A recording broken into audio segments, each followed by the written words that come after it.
El corazón delator, de Edgar Allan Poe. De veras, soy muy nervioso, extraordinariamente nervioso. Lo he sido siempre. Pero ¿por qué dicen que estoy loco? La enfermedad ha agudizado mis sentidos, pero no los ha destruido ni embotado. De todos ellos, el más agudo era el oído. Yo he escuchado todas las cosas del cielo y la tierra, y bastantes del infierno.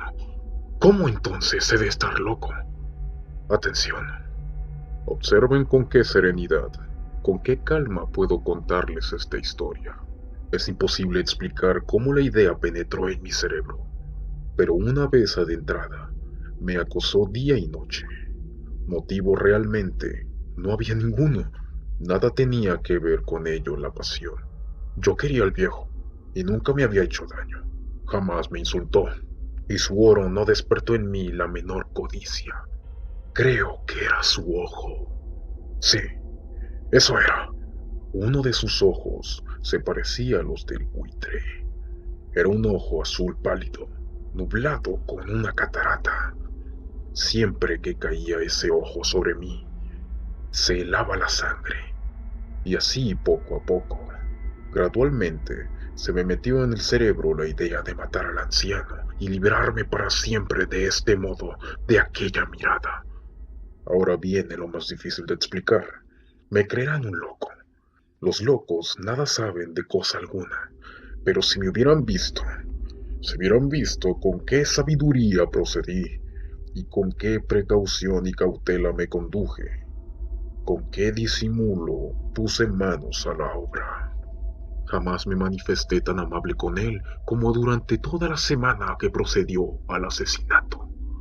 Cada noche, cerca de la medianoche, descorría el pestillo de su puerta y la abría muy suavemente.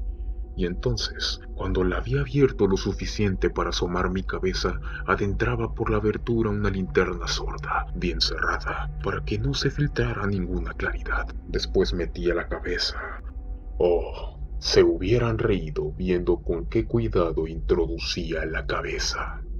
La movía lentamente, muy lentamente, con miedo de turbar el sueño del anciano.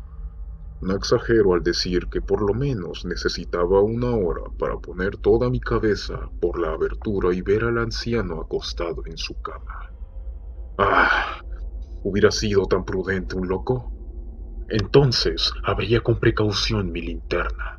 Oh, con qué cuidado, porque los goznes rechinaban un poco. Habría justamente lo necesario para que un rayo casi imperceptible de luz incidiera sobre el ojo de buitre. Hice esto durante 7 noches interminables, a medianoche precisamente, pero encontraba siempre el ojo cerrado, y así fue imposible realizar mi propósito porque no era el viejo el que me molestaba, sino su maldito ojo.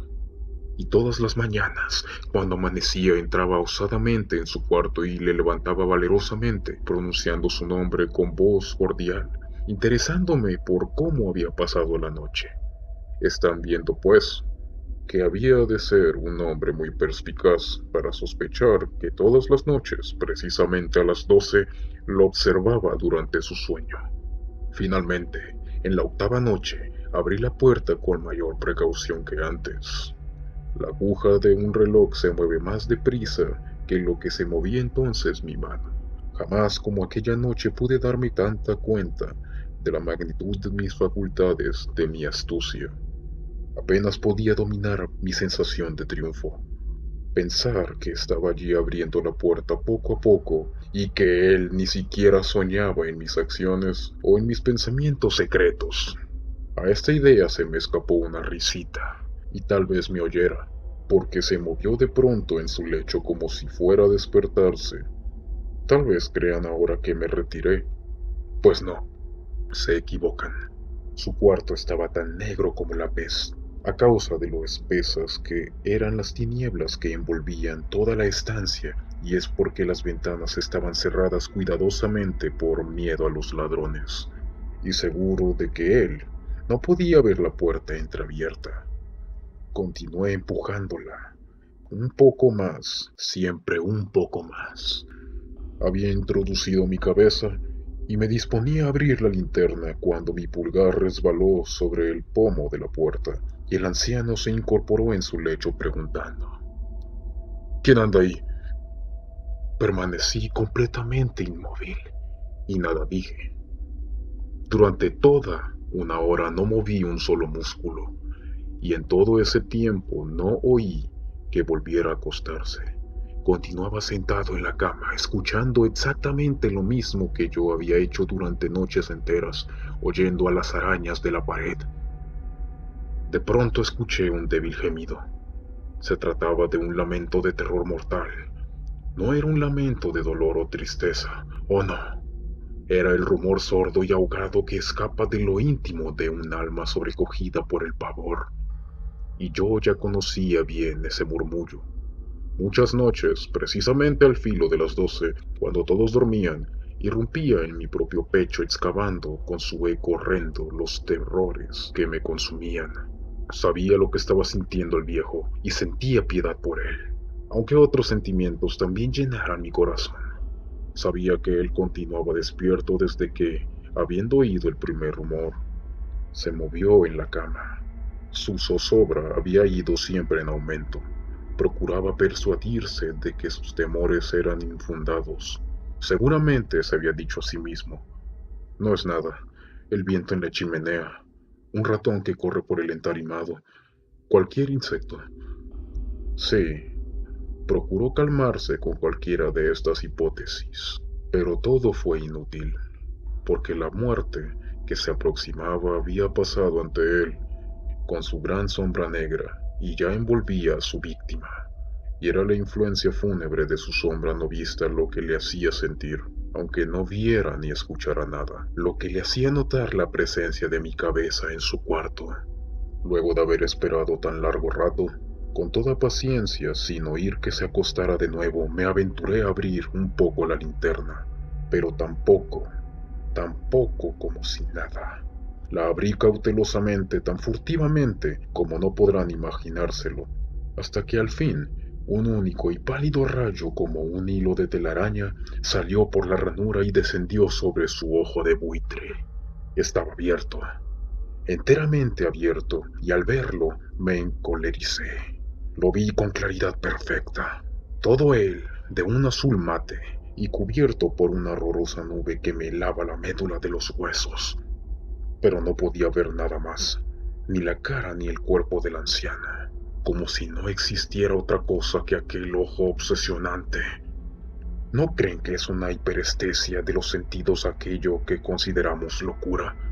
Les diré que un rumor sordo, ahogado y continuo llegó a mis oídos, semejante al producido por el tic-tac de un reloj envuelto en algodones. Inmediatamente reconocí ese sonido. Era el corazón del viejo latiendo. Excitó mi furor como el redoble de los tambores excita el valor del soldado. Me dominé, sin embargo, y continué inmóvil. Apenas respiraba y mantenía quieta entre las manos la linterna. Me esforzaba en conservar el rayo de luz fijo sobre el ojo, y en tanto el pálpito infernal del corazón del anciano era cada vez más fuerte, más apresurado, sobre todo, más sonoro. El pánico del viejo debía ser tremendo, resonando en ese latir que se volvía cada vez más fuerte minuto a minuto. Les he dicho que soy nervioso. Realmente lo soy. Y entonces, en plena noche y del pavoroso silencio de aquella vieja casa, un ruido extraño hizo penetrar en mí un terror irresistible. Durante algunos minutos me contuve y quise mantenerme tranquilo, pero la pulsación se hacía cada vez más fuerte, siempre más fuerte. Creí que mi corazón iba a estallar. Una nueva angustia se apoderaba de mí. El ruido, los rumores que iban a producirse podían ser oídos por algún vecino, porque había sonado la hora del viejo. Con un gran alarido, abrí de pronto la linterna y me precipité en la alcoba. El viejo, entonces, dejó escapar un grito, uno solo. En un momento lo derribé al suelo y eché sobre él todo el peso del lecho. y hasta sonreí entonces, ufano viendo tan adelantada mi obra. Durante algunos minutos, sin embargo, el corazón latió con un sonido ahogado. A pesar de todo, ya no me atormentaba. No podía oírse nada a través de las paredes, y por fin cesó todo. El viejo estaba muerto. Levanté la cama y examiné el cuerpo. Sí, estaba muerto. Muerto como una piedra. Puse mi mano sobre su corazón y estuve así durante algunos minutos sin advertir latido alguno. Estaba muerto, bien muerto, y en lo sucesivo su ojo no me atormentaría más. Si insisten en considerarme loco, su opinión se desvanecerá cuando les describa las inteligentes precauciones que tomé para esconder el cadáver. Avanzaba la noche y yo trabajaba con prisa, pero con cauteloso silencio. Fui desmembrando el cuerpo. Primero corté la cabeza, después los brazos, luego las piernas. Enseguida arranqué 3 tablas del entarimado y lo coloqué todo bajo el piso de madera. Después volví a poner las tablas con tanta habilidad y destreza que ningún ojo humano, ni siquiera el suyo, hubiera podido descubrir allí nada alarmante. Nada había que lavar, ni una mancha, ni una sola mancha de sangre. No se me escapó detalle alguno. Un cubo lo hizo desaparecer todo. Cuando terminé aquellas operaciones, eran las 4 y estaba tan oscuro como si fuese aún medianoche. En el momento en el que el reloj señalaba la hora, llamaron a la puerta de la calle. Bajé a abrir confiado, porque ¿qué era lo que tenía que temer entonces? Entraron 3 hombres, que se presentaron a mí cortésmente como agentes de policía. Un vecino había oído un grito durante la noche y lo hizo despertar la sospecha de que se había cometido un crimen. En la comisaría había sido presentada una denuncia y aquellos caballeros, los agentes, habían sido enviados para practicar un reconocimiento. Sonreí, porque repito, ¿qué tenía que temer? Y di la bienvenida a los recién llegados. El grito, les expliqué, lo había lanzado yo soñando. El viejo, añadí, está de viaje por la comarca. Conduje a mis visitantes por toda la casa. Los invité a que buscaran, y que buscaran bien. Por fin los conduje a su cuarto. Les mostré sus tesoros en seguridad perfecta, en perfecto orden. Entusiasmado con mi confianza, les llevé unas sillas a la habitación y les supliqué que se sentaran mientras yo, con la desbordada audacia del triunfo absoluto, coloqué mi propia silla exactamente en el mismo lugar que ocultaba el cuerpo de la víctima. Los agentes estaban satisfechos.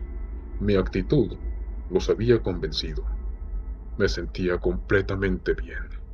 Se sentaron y hablaron de cosas familiares a las que contesté jovialmente. Pero al poco rato me di cuenta que palidecía y deseé que se fueran. Me dolía la cabeza y parecía que mis oídos zumbaban. Sin embargo, ellos continuaban sentados y prosiguiendo la charla. El zumbido se hizo más claro. Persistió y se volvió cada vez más perceptible. Empecé a hablar copiosamente para liberarme de tal sensación, pero ésta resistió, reiterándose de tal modo que no tardé en descubrir por último que el rumor no nacía en mis oídos. Sin duda me puse entonces muy pálido, pero seguía hablando sin tino, elevando el tono de mi voz.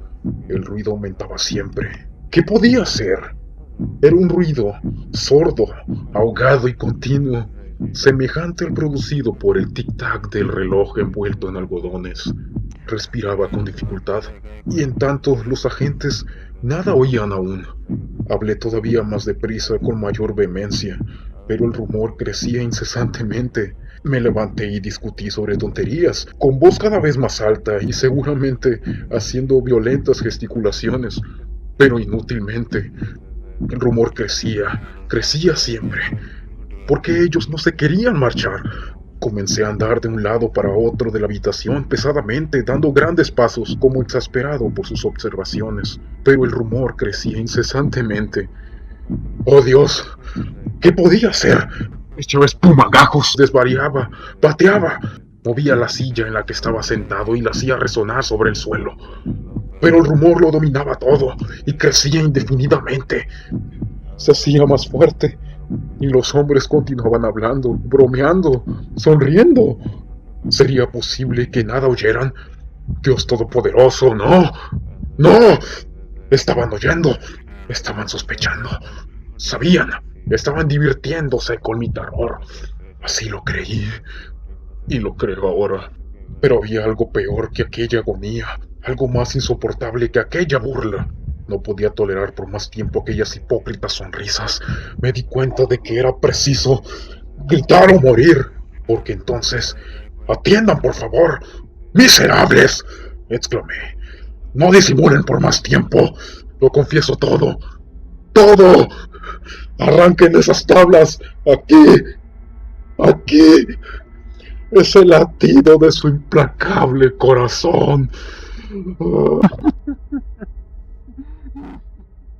Fin.